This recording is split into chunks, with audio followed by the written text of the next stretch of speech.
Hello friends, ఈరోజు ఈ వీడియోలోనైతే పెద్ద చేపలను పట్టుకునేందుకు చిన్న చేపలను ఎలా ఉపయోగిస్తారు, వాటిని ఎలా కొడతారు అన్నది ఈ వీడియోలో చూద్దాం. ఈ వీడియో ఎండ్ వరకు చూడండి, బాగుంటుంది. ఈ వీడియో నచ్చితే లైక్ చేయండి, సబ్స్క్రైబ్ చేయండి, షేర్ చేయండి. ఇక వీడియోలో మనం మాట్లాడుకుంటే, చేపకి అక్కడ ముక్కు దగ్గర ఉంది కదా, అక్కడ కన్నం పెడతారు. అదిగోండి, అక్కడ ముక్కుకి గాలాన్ని తగిలిచ్చారు. ఇక్కడైతే బోట్ అయితే కదలడంతో ఎర్రని సరిగ్గా కొట్టలేకపోతున్నారు. బోటు మనకి తలచాప మీద వెళ్తుంది కాబట్టి ఎర్ర అనేది కొట్టడానికి ఎందుకు అవ్వట్లేదు అంటే బోట్ అటు ఇటు కదులుతుంది, అందుకే అన్నీ కట్టుకుంటున్నారు. ఇక మన వీడియోలోనైతే ఆ చేపని ఎలా కొడతారు, దానిని ఎలా సిద్ధం చేస్తారు అన్నది చూద్దాం. ఇక ఆ ముక్కుకి కన్నం పెట్టి ఆ కన్నంలో నుంచి తాడుని లాగుతున్నారు. ఆ తాడుని ఎందుకు లాగుతున్నారు అన్నది మనకి అర్థమవుతుంది. అక్కడ ఆ గాలాన్ని చేప కడుపులోకి వచ్చేటట్టుగా పెట్టారు. ఆ కడుపులో పెట్టేది తాడు ఎక్కడికి వచ్చేలా పెట్టారు చూడండి. తాడు మూడు దగ్గరకు వచ్చేలా పెట్టారు.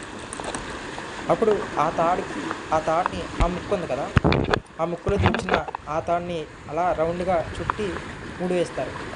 ముడి వేస్తే అది అక్కడ అలా స్టాప్ అయిపోతుంది. ఇంకా రాదు, ముందు లాగినా సరే రాదు. ఆ ముడి వేసేది చాలా టైట్గా ఆ మూతికి కట్టాలి.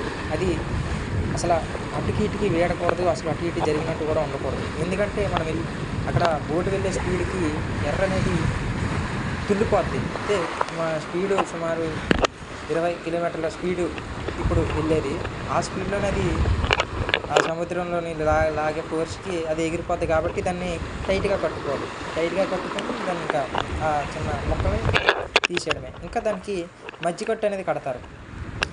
మజ్జికట్టు అటు ఇటు ఏలం పోకుండా మజ్జికట్టు కడతారు. దాన్ని ఏం లేదు, సింపుల్గా టైట్గా లూజ్గా ఉన్నట్టు ముడేస్తారు. అంతే. ఇక ఎర్ర కొట్టడం అనేది అయిపోయింది. ఇప్పుడు దాన్ని సముద్రంలో ఈదేటట్టుగా లాగి చూస్తారు. దానిని కూడా మనం చూద్దాం.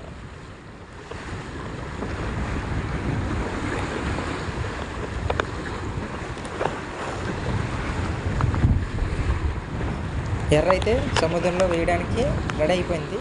దాన్ని మనం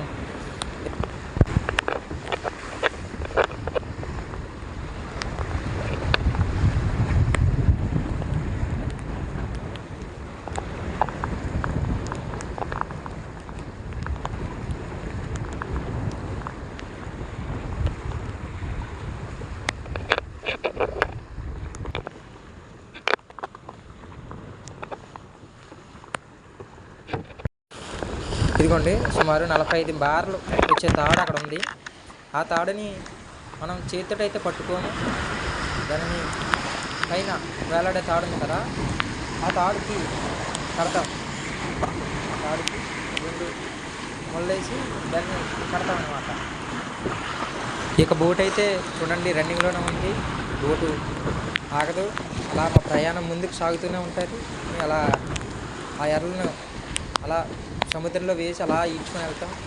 ఆ ఈడ్చుకెళ్ళేటప్పుడే చేప ఏదన్నా చూస్తే పడితే మనకి దాన్ని లాక్కుంటాం. ఇంకా తాడునైతే మాత్రం సముద్రంలో వదిలేస్తున్నారు చూడండి. సముద్రంలోనైతే చేపని వదిలేశారు. చూస్తున్నారు, చెక్ చేశారు, ఈస్తుంది. ఇంకా దాన్ని అలా వదులుతారు. సుమారు అక్కడ 2 తాళ్ళు వేసాం. బళ్ళకి 2 తాళ్ళు కట్టాం. అక్కడ పైన గుడ్డల తాడు అనే ఒక కలిపిందలో ప్లాస్టిక్ కలిపిందలు పెట్టి చిన్న చేపలు ఎర్రలకి ఇంకా తినడానికి కానీ అమ్ముకోవడానికి కానీ చిన్న చేపలు పడతారు కదా, వాటికి అలా దాన్ని పైనుంచాం. ఇంకా బోట్ అయితే మాత్రం తెరచాప బోట్ ఇది. ఇంకా స్పీడ్ అయితే మీరు చూస్తున్నారు, వెళ్తుంది.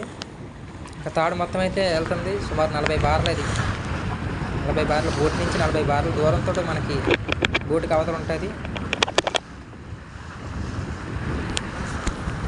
చేపలకి ఎర్రలను ఇలా వేసిన దాన్ని ఇందాకలా అలా కట్టి ఉంచుతారు. అది పడినప్పుడు ఆ తాడు పైన కట్టాం కదా, టీక అంటారు మేము. ఆ టీక అనేది తెగుతుంది. అది తెగితే ఇంకా మన చేతికి తాడు వచ్చింది. తాడు వచ్చిన తర్వాత చేప దాంతో ఉంటుంది కాబట్టి మొత్తం మనకి సింపుల్గా ఉంటుంది. ఇంకా మీరు కింద తాడు చూస్తారు కదా, ఆ తాడు ప్లాస్టిక్ కలిపిన తాడు దాన్ని ఎలా పెడతారు, దాన్ని ఎలా వేస్తారు, చిక్కు రాదా అనేది కూడా మనం చూద్దాం నెక్స్ట్ వీడియోలో. ఇంకా ఇంతే ఈ వీడియో.